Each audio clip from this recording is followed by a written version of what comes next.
Hello and welcome. I am Dr. Rohitashu Chaudhary, Associate Professor in Botany, Government Dungar College, Bikaner. In this presentation, I will explain biosynthesis of starch. इस प्रस्तुतिकरण में मैं starch के जैव संश्लेषण को समझाऊंगा. The starch is a homopolysaccharide of glucose molecules and synthesized in the chloroplasts during daytime and stored in starch granules. Starch एक ग्लूकोज अणुओं से निर्मित होमोपॉलीसैकेराइड है, अर्थात केवल ग्लूकोज अणुओं से ही निर्मित होता है. It is synthesized in the chloroplasts during day time. इसका निर्माण या संश्लेषण दिन के समय हरित लवकों में होता है. दिन के समय हरित लवकों में निर्मित होने वाले इस स्टार्च को ट्रांजिटरी स्टार्च कहा जाता है. The starch synthesized in the chloroplast during daytime is known as transitory starch and it is stored in starch granules in chloroplast. और इसका संग्रहण भी दिन के समय हरित लवक में ही उपस्थित स्टार्च कणों के रूप में या स्टार्च ग्रेन्यूल्स के रूप में किया जाता है. Another type of starch is called permanent starch. दूसरे प्रकार का एक मंड जो होता है उसको स्थायी स्टार्च कहा जाता है, स्थायी मंड कहा जाता है, which is formed in storage organs and stored in leucoplasts और amyloplasts. एक दूसरे प्रकार का स्टार्च स्थायी स्टार्च कहलाता है जो कि संग्रही अंगों में यानी उन अंगों में जहां पर खाद्य पदार्थों का संग्रहण किया जाता है वहां निर्मित होता है, तो उसे स्टोरेज स्टार्च भी कहा जाता है या परमानेंट स्टार्च भी कहा जाता है, संग्रही स्टार्च या स्थायी स्टार्च. और यह ल्यूकोप्लास्ट्स में संग्रहित किया जाता है या एमाइलोप्लास्ट्स में संग्रहित किया जाता है. Starch consists of two components, amylose and amylopectin. Starch दो घटकों से निर्मित होता है, एक घटक को एमाइलोज और दूसरे को एमाइलोपेक्टिन कहा जाता है. Amylose is a unbranched chain of glucose molecules linked through alpha 1,4 glycosidic bonds, and amylopectin is branched structure with additional alpha 1,6 glycosidic bonds at branch points. That is, in amylopectin also glucose molecules are linked to each other by alpha 1,4 glycosidic bond, but in addition to these alpha 1,4 glycosidic bond, alpha 1,6 glycosidic bonds are also present at branch points in amylopectin. Amylose एक अशाखित glucose अणुओं की श्रृंखला होती है जिसमें glucose अणु परस्पर alpha 1,4 glycosidic बंधों के द्वारा जुड़े रहते हैं. वेरेस जबकि अमाइलोपेक्टिन एक शाखित संरचना होती है, यानी इसमें शाखाएं या ब्रांचेस पाई जाती है और इसमें अल्फा 1,4 ग्लाइकोसाइडिक बंधों के अतिरिक्त शाखन बिंदुओं पर अल्फा 1,6 ग्लाइकोसाइडिक बंध भी उपस्थित होते हैं. So meaning is in amylose, unbranched chain of amylose, only alpha 1,4 glycosidic bonds are present, whereas in branched structure of amylopectin, alpha 1,4 glycosidic bonds and alpha 1,6 glycosidic bonds both are present. तो amylose में केवल एक ही प्रकार के बंध पाए जाते हैं, alpha 1,4 glycosidic बंध, जबकि amylopectin में alpha 1,4 और alpha 1,6 दोनों ही प्रकार के glycosidic बंध उपस्थित होते हैं. So, for synthesis of starch, both amylose and amylopectin are synthesized. So, first we take amylose synthesis. The formation of alpha 1,4 glycosidic linkages between glucose moieties take place in following three successive steps. तो amylose के निर्माण के लिए glucose के अणुओं को परस्पर alpha 1,4 glycosidic बंधों के द्वारा जुड़ना होता है और यह अल्फा 1,4 ग्लाइकोसाइडिक बंधों का निर्माण होकर अमाइलोज का निर्माण तीन क्रमिक चरणों में संपन्न होता है. फर्स्ट स्टेप इज इनिशिएशन, आरंभन, सेकंड स्टेप इज इलोंगेशन, दीर्घीकरण, and third step is termination, समापन. तो first we take initiation, that how starch biosynthesis is initiated, किस प्रकार से स्टार्च का संश्लेषण प्रारंभ होता है. It involves biosynthesis of sugar nucleotide ADP glucose, which provides the glucose moiety for initiation of biosynthesis of starch in photosynthetically active leaves. Starch के जैव संश्लेषण का प्रारंभन जो होता है वह शुगर न्यूक्लियोटाइड एडीपी ग्लूकोज के निर्माण के साथ होता है, यानी सर्वप्रथम शुगर न्यूक्लियोटाइड एडीपी ग्लूकोज का निर्माण होता है और इस एडीपी ग्लूकोज में यानी एडिनोसिन डाइफॉस्फेट ग्लूकोज में जो ग्लूकोज अणु उपस्थित होता है, यही ग्लूकोज अणु स्टार्च के जैव संश्लेषण के प्रारंभ के लिए प्रयुक्त होता है प्रकाश संश्लेषी पर्ण के अंदर, या वह पर्ण जो सक्रिय रूप से प्रकाश संश्लेषण कर रही होती है.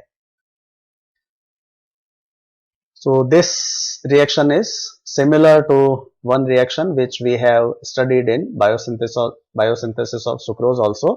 यह अभिक्रिया ठीक वैसी है जैसे हमने सुक्रोज के जैव संश्लेषण में भी अध्ययन किया था, जहां सुक्रोज का जैव संश्लेषण भी एक इसी प्रकार की अभिक्रिया से प्रारंभ होता है. So here for starch biosynthesis, this is a hexose phosphate, glucose 1-phosphate, and second substrate is ATP, adenosine triphosphate, that is nucleotide triphosphate. The enzyme which catalyzes this reaction is ADP glucose pyrophosphorylase. वह enzyme जो इस अभिक्रिया को उत्प्रेरित करता है वह ADP glucose पायरोफॉस्फोराइलेज है और इस अभिक्रिया के उत्पाद होते हैं ADP glucose adenosine diphosphate glucose और pyrophosphate. So meaning is in this reaction the phosphate group from ATP is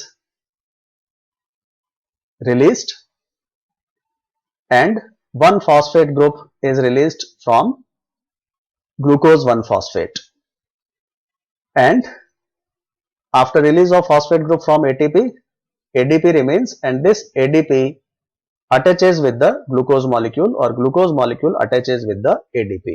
So ATP loses one phosphate group and glucose molecule also loses one phosphate group. So both the substrate lose one phosphate group, and after that the glucose molecule gets dephosphorylated, glucose molecules gets attached to ADP, and as a result ADP glucose is formed.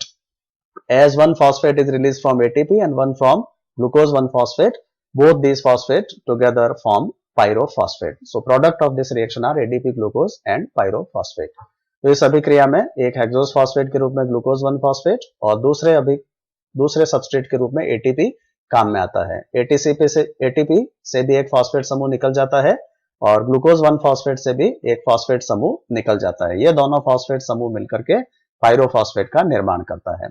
ATP से phosphate समूह निकलने के पश्चात ADP शेष रह जाता है और ग्लूकोज से फॉस्फेट निकलने के पश्चात केवल ग्लूकोज अणु शेष रह जाता है. तो यह ADP और ग्लूकोज मिलकर ADP ग्लूकोज का निर्माण करते हैं. तो इस प्रकार से दो प्रोडक्ट इस अभिक्रिया में बनते हैं, एक ADP ग्लूकोज और दूसरा पायरोफॉस्फेट. यह अभिक्रिया ठीक वैसी है जैसे हमने सुक्रोज बायोसिंथेसिस में पढ़ी थी. अंतर केवल इतना है कि न्यूक्लियोटाइड ट्राइफॉस्फेट के रूप में जहां पर इस अभिक्रिया में ATP काम में आ रहा है, सुक्रोज बायोसिंथेसिस में न्यूक्लियोटाइड ट्राइफॉस्फेट के रूप में वहां पर UTP यूरिडिन ट्राइफॉस्फेट काम में आता है और रिजल्टेंट प्रोडक्ट जो वहां निर्मित होता था वह UDP ग्लूकोज निर्मित होता था. तो शेष अभिक्रिया ठीक वैसी है, अंतर केवल न्यूक्लियोटाइड ट्राइफॉस्फेट के प्रकार में है. स्टार्च बायोसिंथेसिस में जो न्यूक्लियोटाइड ट्राइफॉस्फेट काम में आता है वो ATP है, एडिनोसिन ट्राइफॉस्फेट, जबकि सुक्रोज जैव संश्लेषण में जो न्यूक्लियोटाइड ट्राइफॉस्फेट काम में आता है वह UTP था और उसमें UDP ग्लूकोज का निर्माण होता था.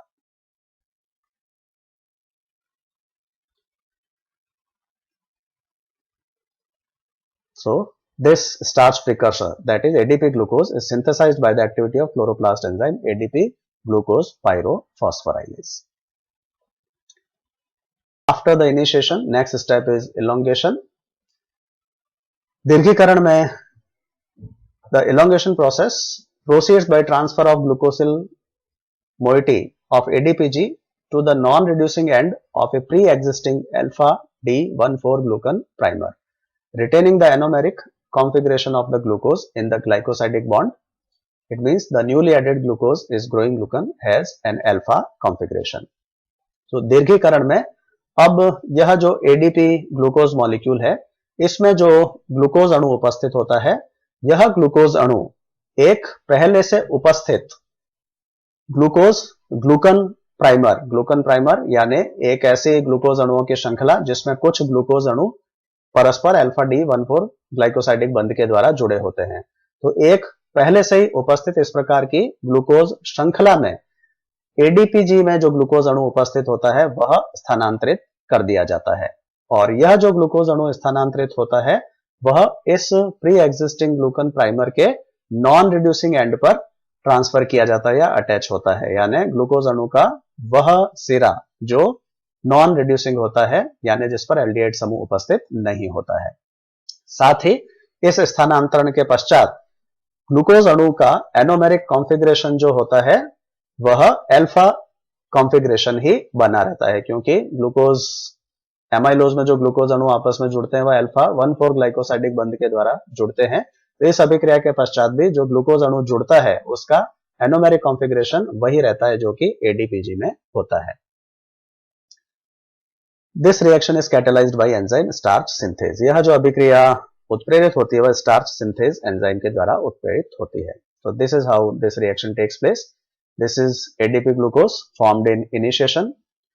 आरंभन अभिक्रिया में जो एडीपी ग्लूकोज निर्मित होता है वह पहला substrate, and second substrate is a primer that is alpha D14 glucan primer, यानी एक ऐसी ग्लूकोज की अशाखित श्रृंखला जिसमें कुछ संख्या में ग्लूकोज के अणु पहले से ही अल्फा 14 ग्लाइकोसाइडिक बंध के द्वारा आपस में जुड़े हुए पाए जाते हैं। इस संख्या को यहाँ n के द्वारा इंडिकेट किया गया है, यानी n संख्या में ग्लूकोज के अणु यहाँ इस प्राइमर में परस्पर अल्फा 14 ग्लाइकोसाइडिक बंध के द्वारा जुड़े हुए उपस्थित होते हैं।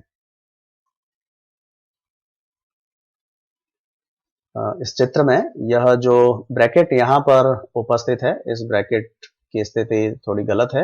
इस ब्रैकेट को यहां नहीं मान करके आप लोग इस स्थान पर मानेंगे, यानी ब्रैकेट यहां से शुरू होता है और यहां से समाप्त होता है। तो यहां पर इस ब्रैकेट के अंदर यह माना जाता है या हम मान सकते हैं कि n संख्या में ग्लूकोज अणु उपस्थित है।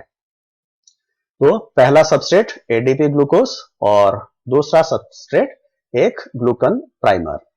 अब यह अभिक्रिया जो उत्प्रेरित होती है वह स्टार्च सिंथेज एंजाइम के द्वारा उत्प्रेरित की जाती है। This reaction is catalysed bye enzyme starch synthase. Starch synthase enzyme दो प्रकार का हो सकता है, एक सॉल्युबल स्टार्च सिंथेज और दूसरा ग्रेन्यूल बाउंड स्टार्च सिंथेज।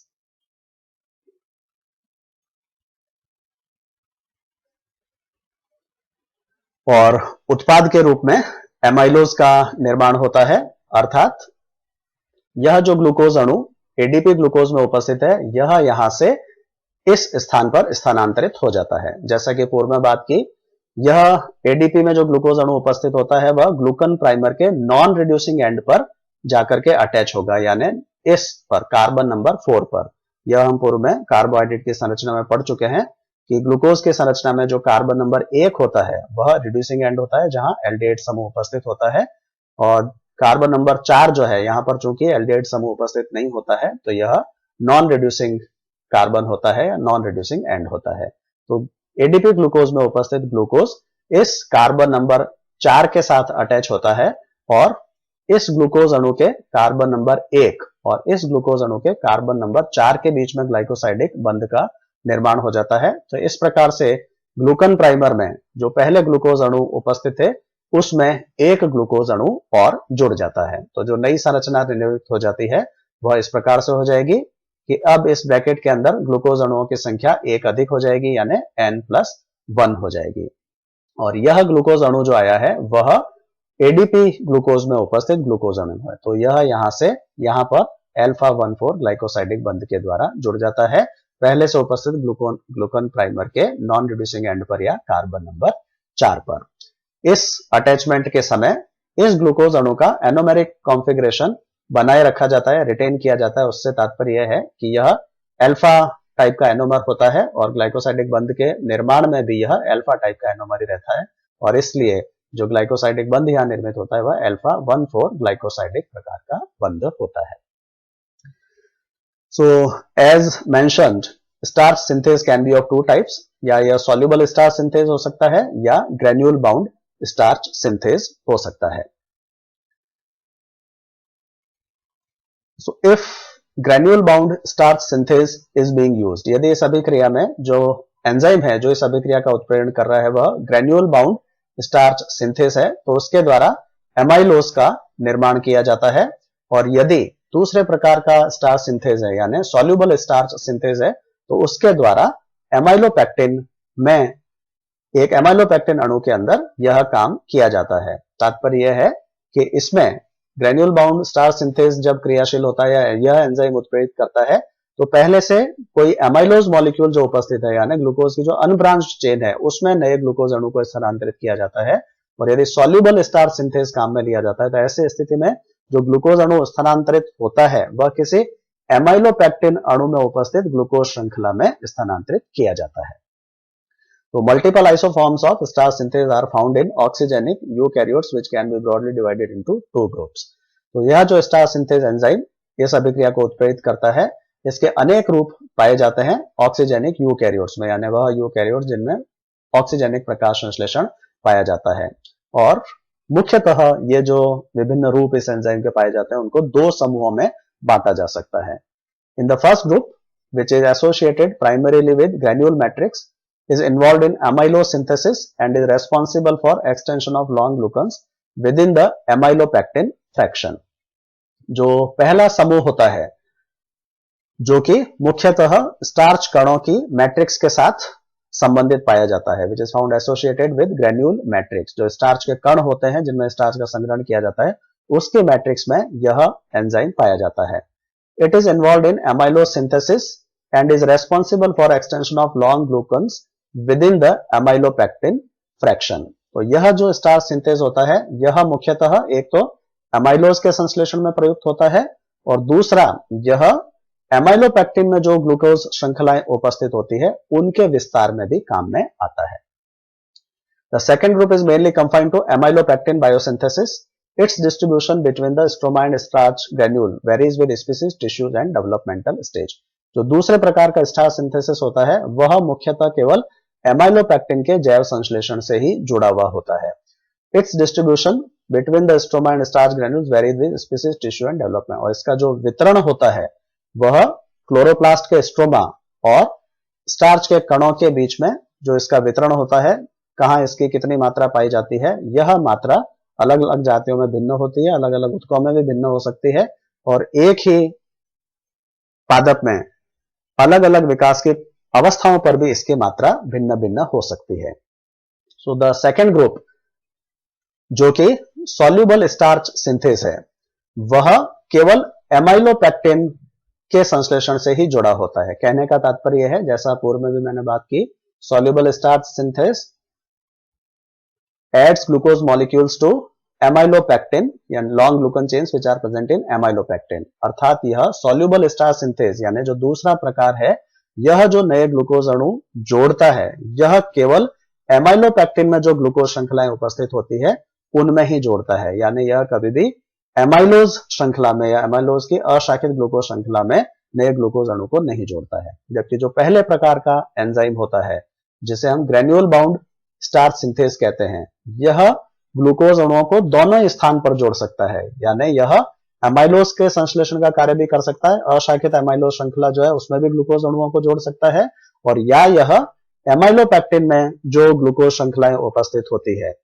उन ग्लूकोज श्रृंखलाओं में भी यह एक नए ग्लूकोज मॉलिक्यूल को जोड़ सकता है। तो पहला ग्रुप यानी ग्रेन्यूल बाउंड स्टार्च सिंथेज जो है वो एमाइलोज और एमाइलोपेक्टिन दोनों में ही नए ग्लूकोज अणुओं को जोड़ सकता है, जबकि दूसरा सॉल्युबल स्टार्च सिंथेज जो है वह केवल एमाइलोपेक्टिन अणु में ही नए ग्लूकोज अणुओं को जोड़ सकता है।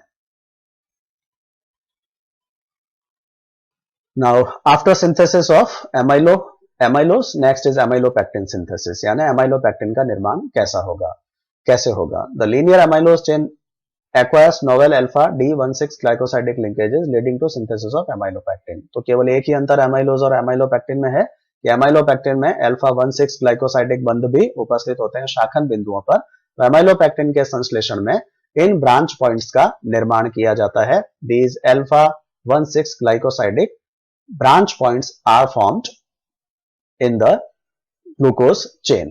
The formation of amylopectin requires starch branching enzymes. यह जो शाखन बिंदुओं का निर्माण किया जाता है वह स्टार्च ब्रांचिंग एंजाइम्स के द्वारा किया जाता है।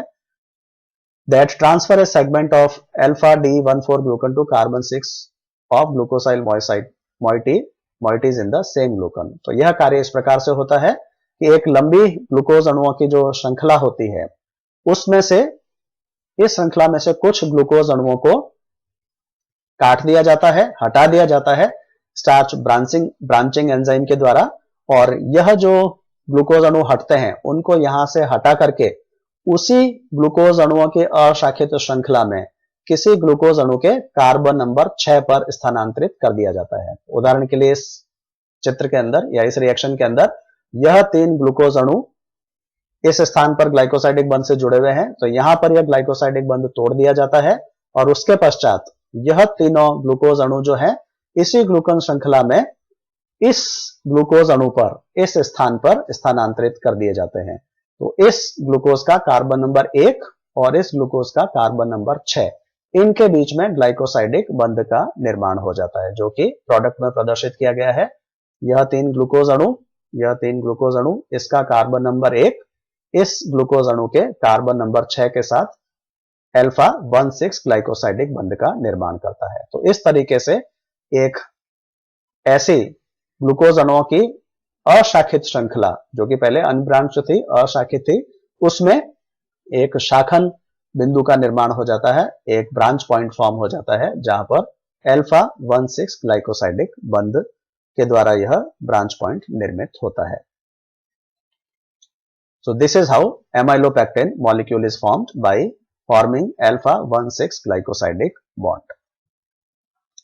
The starch branching enzymes are also found in various isoforms that differ in length of glucan chain transferred and their location in soluble stopa particulate starch granules.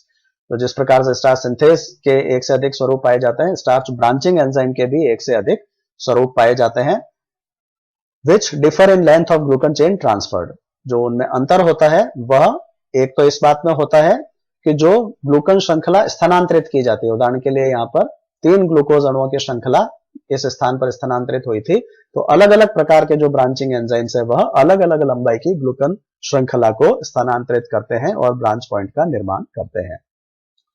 So different type और different isoforms of starch branching enzymes can transfer different lengths of glucan chain to for formation of amylopectin molecule to form a alpha 16 glycosidic bond. Secondly, they also differ in their location. इसी प्रकार से इनके जहां ये पाए जाते हैं उस लोकेशन में भी यह अलग अलग स्वरूप भिन्न हो सकते हैं। उदाहरण के लिए यह घुलनशील स्ट्रोमा यानी क्लोरोप्लास्ट के स्ट्रोमा में भी पाए जा सकते हैं, या यह कणिकीय स्टार्च कणों के अंदर भी उपस्थित हो सकते हैं। The construction of starch granules also depends upon 2 debranching enzymes and disproportionating enzyme that process inappropriately positioned branches. तब इस प्रकार से जो एमाइलोपेक्टिन में शाखाओं का निर्माण होता है उनमें से कुछ शाखाएं आवश्यकता से अधिक हो सकती है, या these are not appropriately positioned on the amylopectin molecule, या वह एमाइलोपेक्टिन अणु के अंदर ठीक स्थान पर स्थित नहीं होती है। तो 2 प्रकार के एंजाइम जो है इस कार्य के लिए निर्धारित हैं। एक प्रकार के एंजाइम को डी ब्रांचिंग एंजाइम कहा जाता है। डी ब्रांचिंग एंजाइम यानी जो शाखन को तोड़ते हैं। तो इससे पूर्व की स्लाइड में जो हमने देखा था, जो एमाइलोपेक्टिन का निर्माण करता है वह कहलाता है स्टार्च ब्रांचिंग एंजाइम, क्योंकि वह शाखा का निर्माण करता है। इसके विपरीत यह जो एंजाइम होते हैं डी ब्रांचिंग एंजाइम, यह अल्फा 16 ग्लाइकोसाइडिक बॉन्ड को तोड़ करके एक शाखा को एमाइलोपेक्टिन मॉलिक्यूल से या ब्रांच को एमाइलोपेक्टिन मॉलिक्यूल से हटा सकते हैं, अतः इनको डी ब्रांचिंग एंजाइम कहा जाता है। यह 2 प्रकार के हो सकते हैं, आइसोएमाइलेज और पुलुलेनेज। इसी प्रकार से एक और एंजाइम भी पाया जाता है जिसे डी एंजाइम या डिस्प्रोपोर्शनेटिंग एंजाइम कहा जाता है, जो इसके आगे का कार्य करता है कि इस प्रकार की जो शाखाएं होती है जो डी ब्रांचिंग एंजाइम्स के द्वारा काट करके अलग कर दी जाती है, उनके आगे के प्रसंस्करण का कार्य जो किया जाता है वह डी एंजाइम के द्वारा किया जाता है। आगे प्रसंस्करण से तात्पर्य है कि जो शाखाएं काटकर अलग की जाती है उनको पुनः स्टार्च के जैव संश्लेषण के लिए काम में लेना। The cut branches are again used for biosynthesis of starch by this D enzyme or disproportionating enzyme. So we can see this in this diagram. इस चित्र में हम यह देख सकते हैं, this is an amylopectin molecule, यह एक एमाइलोपेक्टिन का अणु है और इसके अंदर यह जो ग्लूकोज अणुओं की श्रृंखला है जो इस ब्रांच पॉइंट पर उपस्थित है, यह एक अतिरिक्त ग्लूकोज अणुओं की श्रृंखला है जिसको काट करके अलग करना है, जिससे यह एमाइलोपेक्टिन आसानी से स्टार्च ग्रैन्यूल के अंदर अपने आप को व्यवस्थित कर पाए। तो यह कार्य जो किया जाता है आइसोएमाइलेज या पुल्लुलेनेज नामक एंजाइम के द्वारा किया जाता है। इन दोनों एंजाइम का कार्य लगभग एक ही होता है। आइसोएमाइलेज भी यही कार्य करता है, पुल्लुलेनेज भी यही कार्य करता है। Only difference is that isoamylase acts upon loosely placed branches of amylopectin, whereas pullulanase acts upon tightly spaced branches of amylopectin. Isoamylase जो सक्रिय कार्य करता है वो वहां करता है जहां एमाइलोपेक्टिन में ग्लूकोज श्रृंखलाएं शिथिल रूप से व्यवस्थित होती हैं, और पुल्लुलेनेज यह कार्य वहां करता है जहां एमाइलोपेक्टिन में ग्लूकोज श्रृंखलाएं जटिल रूप से या सघन रूप से व्यवस्थित होती है।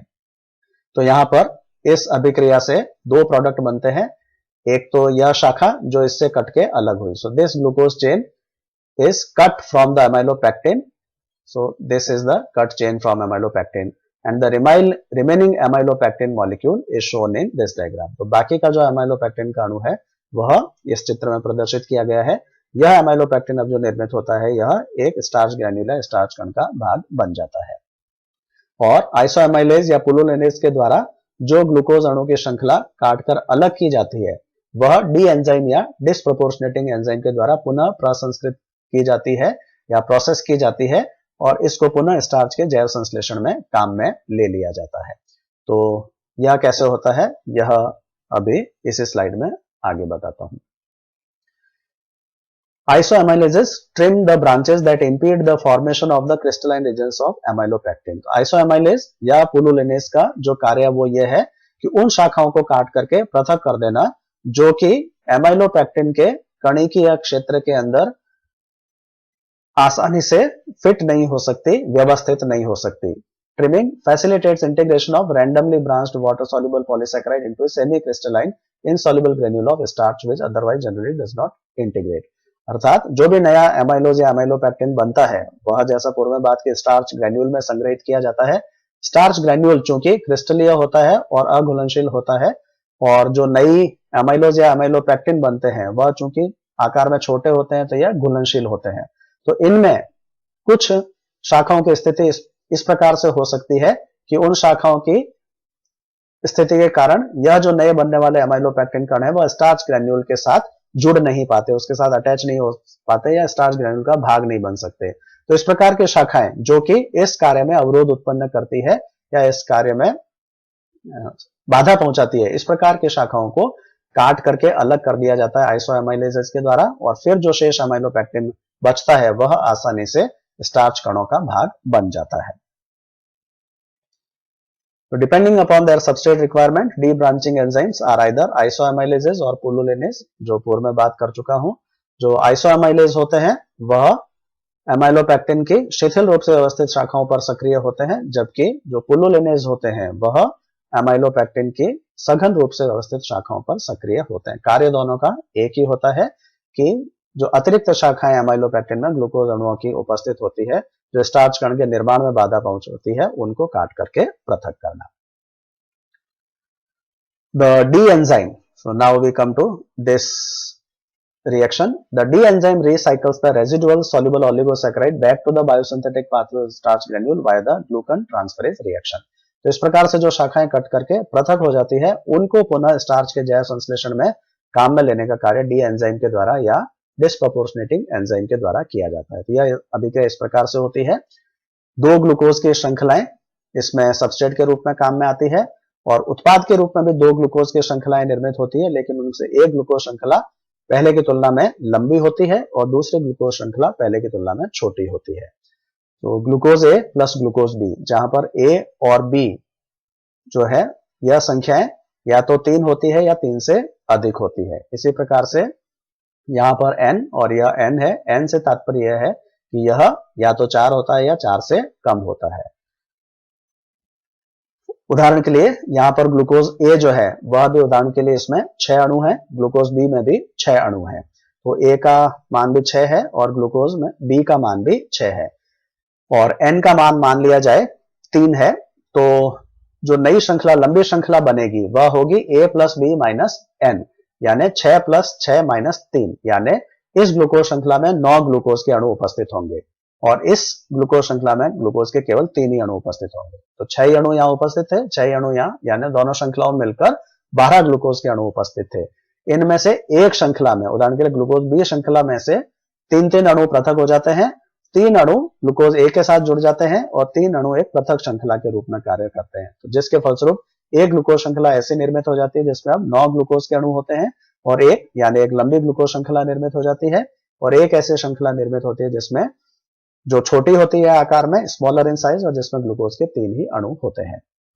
And the products of this reaction become substrates for the action of starch synthase and branching enzymes. और इस प्रकार से जो ग्लूकोज की श्रृंखलाएं बनती है यह पुनः स्टार्च संश्लेषण के लिए काम में ली जाती है, जो सबस्ट्रेट बन जाती है।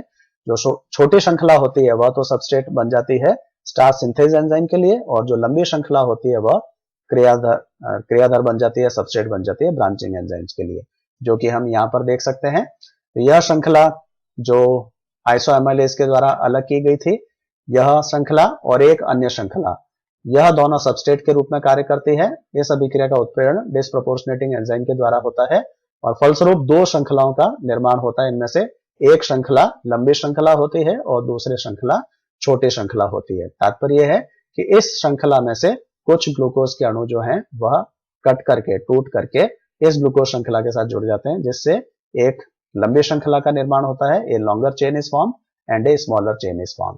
The smaller chain becomes substrate for starch synthase enzyme. जो छोटी श्रृंखला निर्मित होती है वह स्टार्च सिंथेज एंजाइम के लिए सबस्ट्रेट के रूप में कार्य करती है, यानी एडीपी ग्लूकोज से जो ग्लूकोज का अणु है वह इस पे स्थानांतरित होता है और जिससे श्रृंखला का विस्तार होगा। और जो लंबी श्रृंखला निर्मित होती है वह ब्रांचिंग एंजाइम के लिए सबस्ट्रेट के रूप में कार्य करती है, यानी ब्रांचिंग एंजाइम के द्वारा फिर इस श्रृंखला में से कुछ ग्लूकोज अणुओं को तोड़ करके ब्रांच पॉइंट का निर्माण कर दिया जाता है, अल्फा 16 ग्लाइकोसाइडिक बंध का निर्माण कर दिया जाता है। तो इस प्रकार से जो आइसोएमाइलेज या पुल्लुलिनेज के द्वारा काटकर ग्लूकोज श्रृंखलाएं अलग की जाती है वह पुनः स्टार्च सिंथेज एंजाइम के द्वारा या ब्रांचिंग एंजाइम्स के द्वारा प्रयुक्त कर ली जाती है स्टार्च के जैव संश्लेषण में। तो इस क्रियाविधि के द्वारा स्टार्च का जैव संश्लेषण होता है। The basic enzyme reactions responsible for starch biosynthesis are regulated by homeostatic mechanisms. तो इस स्टार्च के जैव संश्लेषण में जो भी आधारभूत एंजाइम होते हैं वह स्वनियमित होते हैं या स्वनियमित क्रियाविधियों के द्वारा इनका कंट्रोल किया जाता है या नियमन किया जाता है। So these are controlled by homeostatic mechanism. स्वनियमित क्रियाविधि के द्वारा इन एंजाइम्स का नियमन किया जाता है जो स्टार्च जैव संश्लेषण में भाग लेते हैं। The biosynthesis is enhanced by activation of chloroplast ADP pyrophosphorylase through thioredoxin dependent mechanism। जो जैव संश्लेषण है वह ADPG pyrophosphorylase एंजाइम के एक्टिवेशन के द्वारा इसकी दर में वृद्धि की जा सकती है। तो जैसा कि हम जानते हैं यह इनिशिएशन को कैटेलाइज करने वाला एंजाइम है। This enzyme catalyses the initiation reaction. Obviously if this will be activated then there will be more biosynthesis of starch। जब यह एंजाइम सक्रिय होगा तो उसके फलस्वरूप अधिक मात्रा में स्टार्च का जैव संश्लेषण होगा। इसका जो सक्रियण किया जाता है वह थायोरेडॉक्सिन डिपेंडेंट क्रियाविधि के द्वारा किया जाता है, यानी सक्रियण में थायोरेडॉक्सिन नामक एक पदार्थ काम में आता है। The enzyme can be regulated either by free thyroredoxin or by the thyroredoxin domain built into a special NADP thyroredoxin reductase C। तो थायरोडॉक्सिन जो पाया जाता है वह 2 स्वरूपों में पाया जा सकता है। या तो यह थायरोडॉक्सिन फ्री फॉर्म में पाया जाता है, it is found in free form, मुक्त रूप में पाया जाता है, या यह थायरोरेडॉक्सिन एक विशेष जटिल में जुड़ा हुआ हो सकता है which is called NADP thyroredoxin reductase C। So this is a complex in which thyroredoxin will be present। This complex is named as NADP thyroredoxin reductase C। तो कहने का तात्पर्य है थायरोरेडॉक्सिन 2 प्रकार से पाया जा सकता है, या तो फ्री थायरोरेडॉक्सिन के रूप में और या थायरोरेडॉक्सिन जटिल के रूप में NADP thyroredoxin reductase C complex के रूप में पाया जा सकता है। थायरोडॉक्सिन एक ऐसा पदार्थ है जो अनेक एंजाइम्स का एक्टिवेशन या डीएक्टिवेशन करता है रेडॉक्स रिएक्शन के द्वारा, यानी ऑक्सीकरण अपचयन की क्रिया के द्वारा थायरोडॉक्सिन एंजाइम्स का सक्रियण या निष्क्रियण करता है। थायरोडॉक्सिन के द्वारा जब कोई एंजाइम अपचयित कर दिया जाता है तो एंजाइम सक्रिय हो जाता है, और थायरोडॉक्सिन के द्वारा जब कोई एंजाइम ऑक्सीकृत कर दिया जाता है तो एंजाइम निष्क्रिय हो जाता है, यानी एंजाइम अपचयित स्वरूप में सक्रिय होता है और ऑक्सीडाइज्ड स्वरूप में निष्क्रिय होता है। तो थायरोडॉक्सिन either reduces or oxidizes an enzyme. When enzyme is reduced, it becomes active, and when enzyme is oxidized, it becomes inactive. तो जो पहला स्वरूप है मुक्त थायरोडॉक्सिन, free थायरोडॉक्सिन, the enzyme is primarily regulated by light through ferredoxin and ferredoxin thyrodoxin reductase enzyme. तो enzyme को सक्रिय करने के लिए थायरोडॉक्सिन जो है वह एंजाइम को अपचयित करता है, रिड्यूस करता है। तो इसके लिए पहले थायरोडॉक्सिन का अपचयित होना आवश्यक है, यानी थायरोडॉक्सिन पहले स्वयं अपचयित होगा और उसके बाद में यह एंजाइम को अपचयित करेगा, जिससे एंजाइम सक्रिय हो जाएगा। तो थायरोडॉक्सिन के अपचयन के लिए भी एक रिडक्टेंट की आवश्यकता होगी। यह रिडक्टेंट जो होता है वो रिड्यूस्ड फेरिडॉक्सिन होता है, जो कि प्रकाश में लाइट रिएक्शन, प्रकाशिक अभिक्रिया के द्वारा निर्मित होता है।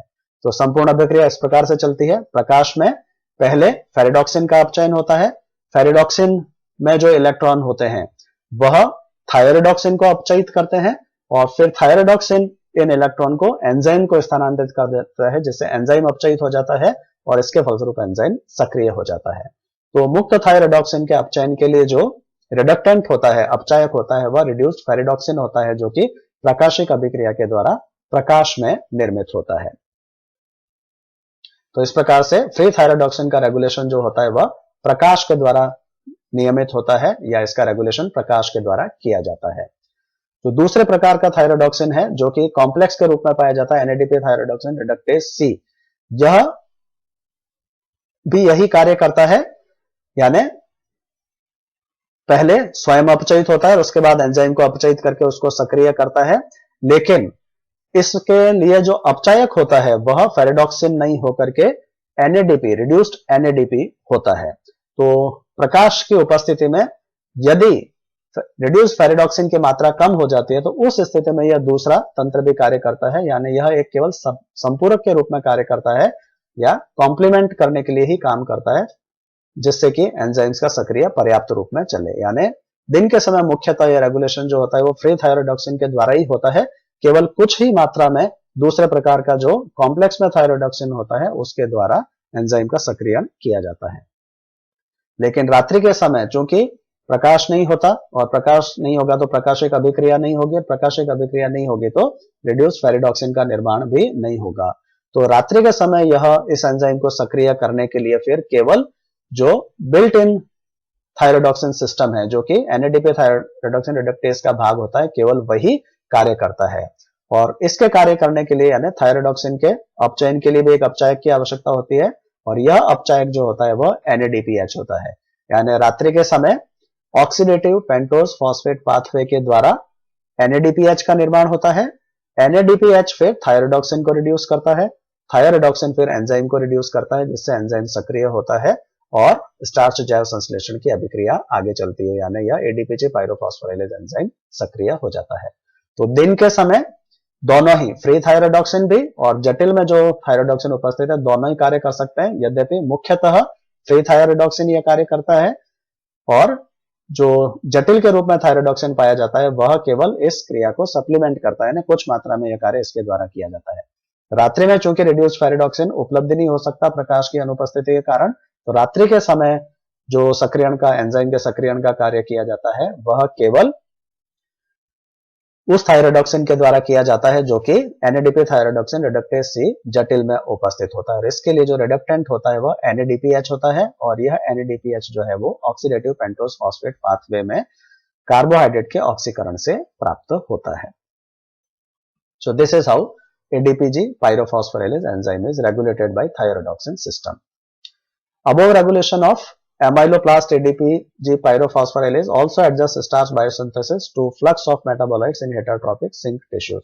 यह जो उपरोक्त नियमन है एडीपीजी पायरोफॉस्फोराइलेज एंजाइम का, यह स्टार्च के जैव संश्लेषण को हेटेरोट्रॉफिक सिंक टिश्यू में मेटाबोलाइट्स के प्रवाह के आधार पर भी नियंत्रित करता है। सिंक टिश्यूज यानी जहां स्टार्च का संग्रहण किया जाता है, तो जो सिंक टिश्यूज है जहां स्टार्च का संग्रहण किया जाता है वहां कितनी मात्रा में स्टार्च जा रहा है या नहीं जा रहा है, इस आधार पर भी, इस बात को भी ध्यान में रखते हुए उपरोक्त नियमन जो है एंजाइम का वह किया जाता है।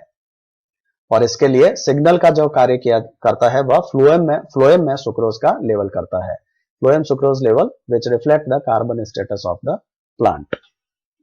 तो इस कार्य के लिए जो फ्लोएम के द्वारा ही जो शर्कराएं हैं उनको संग्रही अंगों तक स्थानांतरित किया जाता है, और यह जो फ्लक्स होता है यानी प्रकाश संश्लेषी पर्ण से संग्रही अंगों तक कितनी मात्रा में सुक्रोज जा रहा है, उस मात्रा के आधार पर स्टार्च संश्लेषण को कम करना या अधिक करना, यह कार्य भी इसी रेगुलेशन के द्वारा रेगुलेट होता है। इसके अतिरिक्त ट्राहेलोज 6 फॉस्फेट जो कि एक नॉन रिड्यूसिंग डाइसैकेराइड है, वह भी एक संकेत के रूप में कार्य कर सकती है, जो कि साइटोसॉल के कार्बन स्टेटस को स्टार्च के हरित लवक में स्टार्च के जैव संश्लेषण के साथ जोड़कर रखती है। ट्राहेलोज 6 phosphate also which is a non-reducing disaccharide, this may also be another signal which links carbon status of cytosol to starch biosynthesis in chloroplast। यानी कोशिकाओं के साइटोसॉल में जो कार्बन स्टेटस होता है यानी कितनी मात्रा में हेक्सोस फॉस्फेट्स उपस्थित है या ग्लूकोज फॉस्फेट उपस्थित है, उसके अनुरूप फिर क्लोरोप्लास्ट में जैव संश्लेषण का निर्माण करना। तो इसके नियमन के लिए एक संकेतक का कार्य जो है वह ट्राहेलोज 6 फॉस्फेट के द्वारा भी किया जाता है। जब यह शर्करा उपस्थित होती है यह स्टार्च के जैव संश्लेषण को बढ़ाती है, यानी साइटोसॉल में इसकी मात्रा अधिक होगी तो स्टार्च का जैव संश्लेषण अधिक होगा, जब इसकी मात्रा कम होगी तो स्टार्च का जैव संश्लेषण भी कम। यह संपूर्ण क्रिया जो है उसको पुनः एक बार प्रदर्शित किया गया है। यह पहली अभिक्रिया जहां एडीपी ग्लूकोज से ग्लूकोज को इस श्रृंखला में स्थानांतरित कर दिया जाता है, यानी ग्लूकन प्राइमर में ग्लूकोज अणु स्थानांतरित हो जाता है, एडीपी पृथक हो जाता है और एक ग्लूकोज अणु स्टार्च सिंथेज एंजाइम के द्वारा इस ग्लूकोज श्रृंखला के साथ जुड़ जाता है। फिर यहाँ पर प्रदर्शित किया गया है किस प्रकार से ब्रांचिंग एंजाइम जो है वो एक ब्रांच बिंदु का निर्माण करता है, यानी अल्फा 1 सिस ग्लाइकोसाइडिक बॉन्ड का निर्माण होता है, जिससे एमाइलोपेक्टिन का निर्माण हो जाता है। फिर एमाइलोपेक्टिन में यदि कोई अतिरिक्त शाखा उपस्थित है, उदाहरण के लिए यह श्रृंखला अतिरिक्त है, तो इसको डी ब्रांचिंग एंजाइम्स आइसोएमाइलेज या पुल्लोलिनेज के द्वारा किस प्रकार से पृथक किया जाता है यह यहाँ प्रदर्शित है। और जो शाखा कट के पृथक कर दी जाती है, क्लीव करके अलग कर ली जाती है, वह किस प्रकार से पुनः स्टार्च के जैव संश्लेषण में प्रयुक्त होती है, यह इस चित्र में प्रदर्शित किया गया है। So this diagram shows complete pathway of starch biosynthesis. So this is all about starch biosynthesis. Thanks for watching.